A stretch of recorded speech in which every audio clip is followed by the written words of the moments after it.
Sa previous vlog ko, itinuro ko kung paano hindi mautangan at paano maningil ng utang. Alam mo ba, may time din na nabaon din ako sa utang. Coming from an Ilocano household ay mas okay sa amin magtipid kaysa gumastos ng perang hindi amin. Ito yung time na nabaon ako sa utang. Ako ay nagnegosyo na at ginamit ko ang aking credit card para mag-import ng mga paninda sa Alibaba. Ang laro sa importation, kapag mas malaki yung volume or mas madami yung i-import mo, mas makakakuha ka ng best price. Dahil nga na-test ko na yung product at meron ng ongoing market sa TikTok, ay binax out ko yung credit card ko para maka-order ng pinakamadaming kayang pwedeng ma-order gamit ang credit card ko. Ang computation ko na in span of 2 months ay mauubos ko na yung volume na in-order ko at mababayaran ko na yung credit card. Calculated risk naman yon dahil hindi naman ako basta-basta padalos-dalos na umorder pero alam ko na may demand. Pero ang mali ko nun dahil umorder ako ng ibang kulay ng produktong binibenta namin na hindi ko pa natitest sa market. May ganun palang aspeto. Minsan yung ganitong design ay okay pero yung ganitong design na kala mo okay ay hindi pala okay sa market. Kahit anong push namin, anong promotion namin at kahit binaba na namin ng presyo ay hindi pa rin nabili.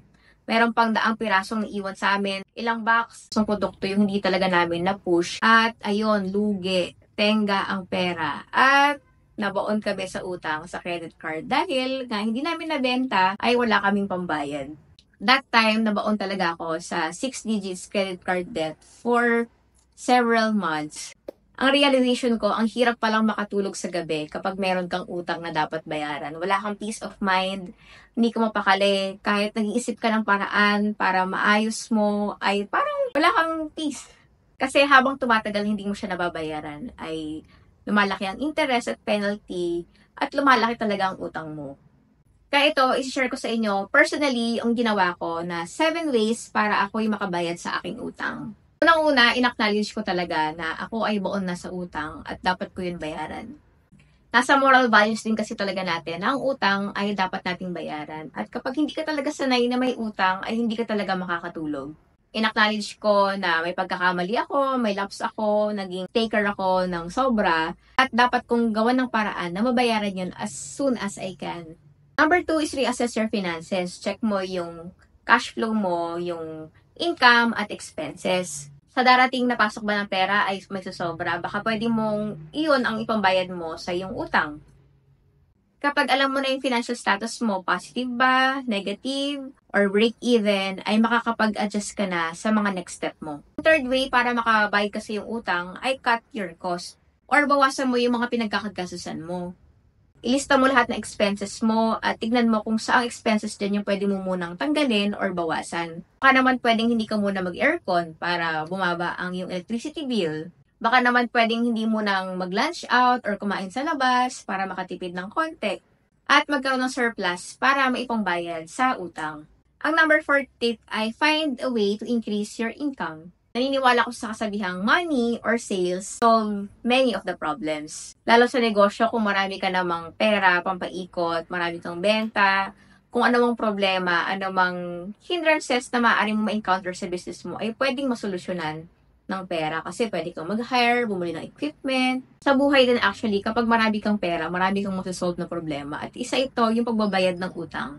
So, gumawa ka ng way para mag-increase yung income. Kami ang ginawa namin ay double work kami sa promotion, kinontak namin yung mga previous na customer namin, yung mga tulog na produkto, mga non-moving items, talagang sinale na namin para ma-dispatch na namin at maging pera na din. Yung ginawan ko ng paraan para makabayad din ako sa utang dahil that time ay kumukuha din ako ng income from the business. Kapag negative ang cash flow ng business, ay wala ka magiging income. Ang ginawa ko, since meron naman akong skills, ay nag-part-time muna ako as virtual assistant, web developer, Facebook ads manager, para kumita ng kahit papano pang sustain sa amin. At yung mga sobra nun ay pinangbayad ko talaga sa aming mga utang.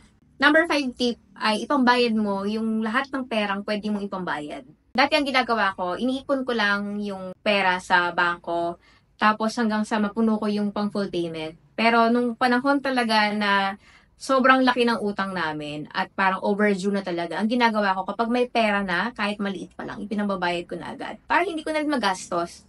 Literally talaga lahat ng perang pumapasok na pwede kong ipangbayad ay pinababayad ko. Kapag nagkaroon ako ng benta from Facebook Marketplace, 200 pesos, 500 pesos, nagbayad ng konti yung kliyente namin, may nagbayad sa akin ng konti sa mga nangutang sa akin, 1,000, 500, ipinababayad ko sa credit card.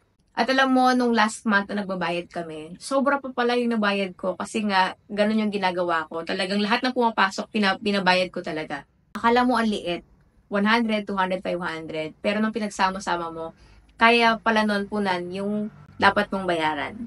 Ang sixth way para makabayad kasi yung utang ay kung pwede kang kapag request ng restructure ng iyong loan. For example, ikaw ay may utang na 100,000 at hindi mo siyang kayang bayaran ng isang biglaan.